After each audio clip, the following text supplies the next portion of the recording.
crítica política, crítica aos dois lados da mesma moeda, direita, esquerda, subversividade, humor ácido, ação, drama, um pouco de ironia, tudo isso está presente aqui em Uma Batalha Após a Outra. Novo longa do diretor Paul Thomas Anderson, um dos diretores mais aclamados dos últimos anos, das últimas décadas aí. Ele dirigiu filmes como Magnolia, Bug Night, Sangue Negro, entre outros, mas esse daqui é talvez o seu filme mais controverso, mais polêmico de todos os tempos. E é sobre ele que a gente vai falar aqui nesse vídeo de hoje, então já deixa o seu like para ajudar o canal a crescer. E é isso, vamos lá.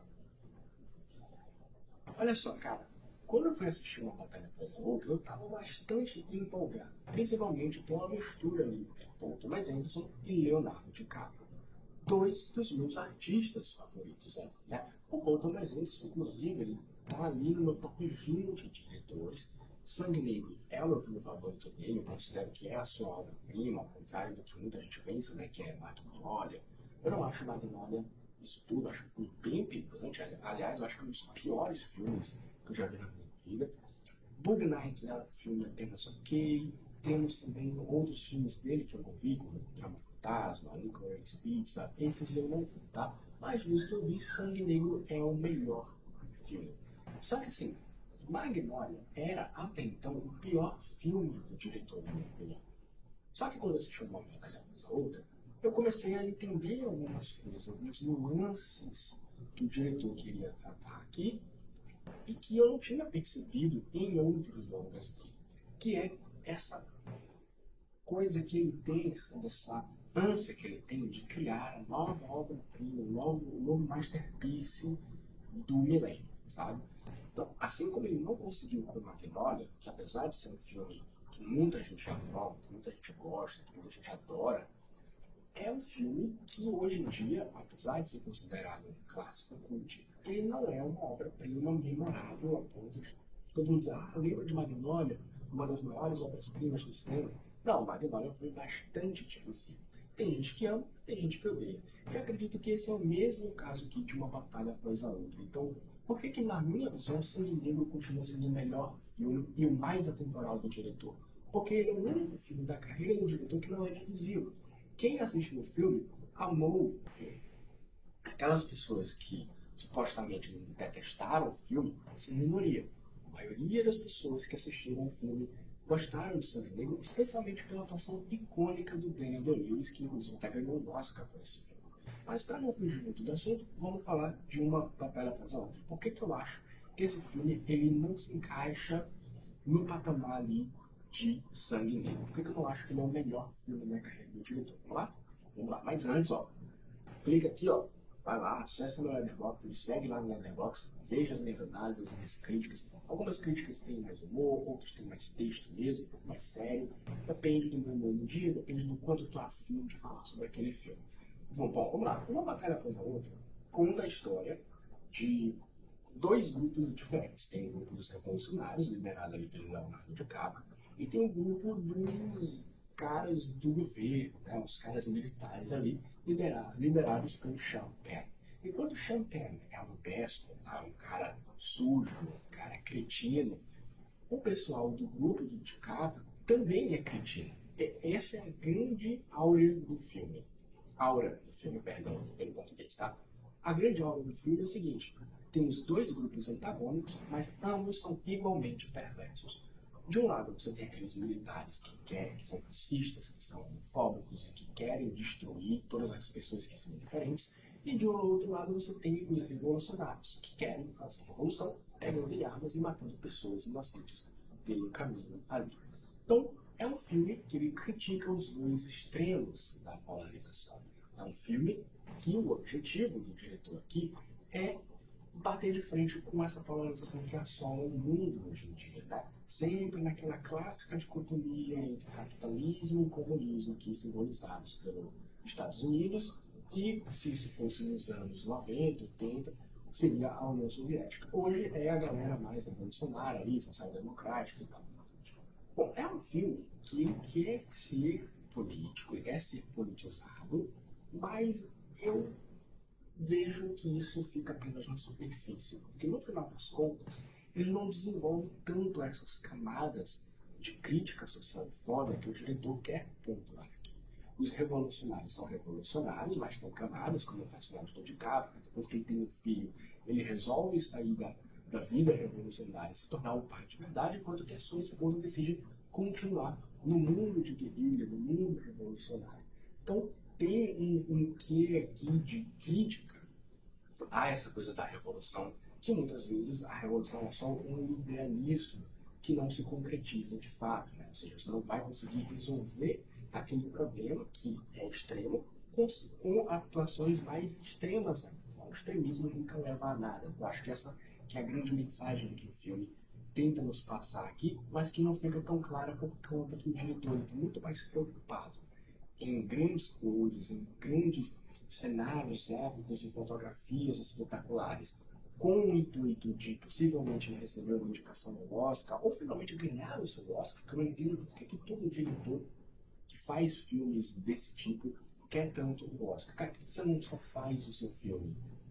Bom, aí tem uma resposta para isso, né? O Thomas Anderson fez isso lá em Sangue Negro e não ganhou o Oscar. Né? Então, eu entendo que às vezes o diretor ele faz filmes como esse daqui, Uma Batalha Após a Outra, com o objetivo claro, olha, se eu fizer esse tema, esse filme desse jeito, o Oscar vai gostar e aí eu vou ganhar. Eu ainda arrisco dizer que talvez Uma Batalha Após a Outra não ganhe o Oscar de melhor filme, tá? Porque ele tem preenche toda a cara de um filme que vai ser azarão. Sabe aquele filme que recebe múltiplas indicações e acaba não ganhando? Como sempre acontece com o Scorsese, eu acho que é isso que vai acontecer com o Ponto Mais só aqui. Eu acho que isso ainda não é um filme que vai premiá-lo, embora muita gente, tanto da crítica quanto do público, tenha adorado esse filme, considerado uma obra-prima instantânea, o melhor filme do século aí. Eu discordo plenamente. Não acho que é o melhor filme do século, não acho que é o melhor filme do Paul Thomas Anderson, mas também não acho que ele é o pior filme do Paul Thomas Anderson. Ele só é um pouquinho melhor que Magnolia, mas isso não muda muita coisa, porque Magnolia também é um dos piores filmes que eu já vi na minha vida. Se vocês quiserem, eu posso fazer um vídeo destrinchando um pouco mais sobre isso. Mas a questão é, uma batalha após a outra, ele consegue atingir o seu objetivo, que é criticar os dois lados de uma forma contundente e complexa? Não. Definitivamente não. É uma crítica que fica na superfície. Tipo assim, a gente sabe que os dois lados são extremos, que os dois lados são ruins. Mas e aí, como que a gente faz para resolver isso? É a social-democracia, é a diplomacia, é, sei lá, a prisão de todas essas pessoas, o fim do extremismo? Não sei. O filme não mostra nada disso. O filme só está preocupado com grandes closes na cara do DiCaprio, então, inclusive vários momentos em que o DiCaprio aparece com um close-up imenso, como você vê aquela cara que já está velha ali, né? Ou closes imensos na cara terrível que o Sean Penn tem aqui. Inclusive, eu gostei muito da atuação dele, é uma atuação excelente mesmo. Mas assim, cara, via de regra, eu não achei esse filme, essa Coca-Cola toda que todo mundo tá cultuando, tá? Eu achei um filme bem medíocre, é um filme bem fotografado, tem boas cenas de ação ali no início, que são muito bem feitas, tem boas atuações, o Vinícius do Toro faz um bom ator coadjuvante, gosto do DiCaprio também, embora ele esteja bastante exagerado, não é o melhor trabalho da carreira dele também, não acho que é coisa digna para Oscar, tá? Acho que por exemplo, se fosse para ele ganhar um Oscar por um filme que não é Os Infiltrados ou Lobo de Wall Street, que são os filmes que eu mais achava que ele deveria ter ganhado, se for para ganhar um segundo Oscar, ele deveria ter ganhado um Ele Era Uma Vez em Hollywood, que não é também a melhor atuação da carreira dele, mas é bem melhor que esse filme daqui. Tá? Até mesmo o Diamante de Sangue ali, que eu não entendi muita indicação para ele, é melhor que a atuação dele aqui. Aqui eu vejo ele muito mais como uma piada de si mesmo, sabe? É um DiCaprio que grita o tempo todo, que xinga o tempo todo, que fala de merda o tempo todo. É bem overrated, sabe? É uma atuação exageradamente exagerada. E eu acho que é proposital, mas não me convenceu. Nenhum dos atores, na verdade, me convenceu, porque embora o Champagne esteja bem, essa caricatura que criaram, né, do típico, arquétipo do personagem dele, é algo que já se é esperado, sabe? Se você assistir, por exemplo, o Fullmetal Jacket do Stanley Kubrick, você vai perceber que os personagens ali têm um quê do personagem aqui. Se você assistir a maioria das atuações do Al Pacino, ele já fazia alguns personagens desagradáveis, como o que ele faz aqui, né? Como o que ele fez lá em Dia de Cão, no Sidney Lumet. Então, existem várias referências de personagens detestáveis, personagens que podem ser supostamente de extrema direita, né? Ou de extrema esquerda, dentro da cultura pop. Então, já tem várias representações disso, e os personagens do DiCaprio e do Sean Penn são apenas conjecturas disso, são apenas caricaturas, sabe, cópias disso tudo.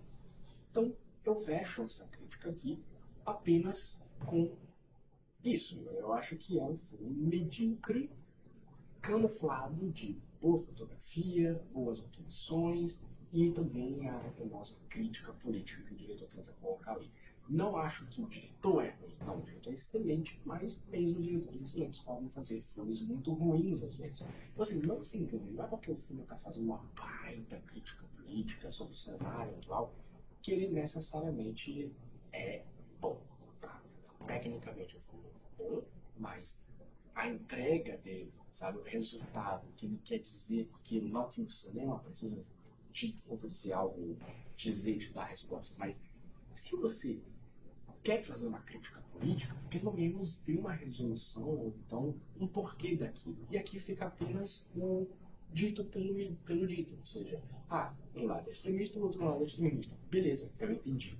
A gente vê isso todos os dias nas redes sociais. Poxa, se eu quisesse ver apenas um grupo extremista contra o outro grupo extremista, eu simplesmente ligava o jornal que eu ia ver lá os Estados Unidos contra a Venezuela, ou contra a Rússia contra a Ucrânia.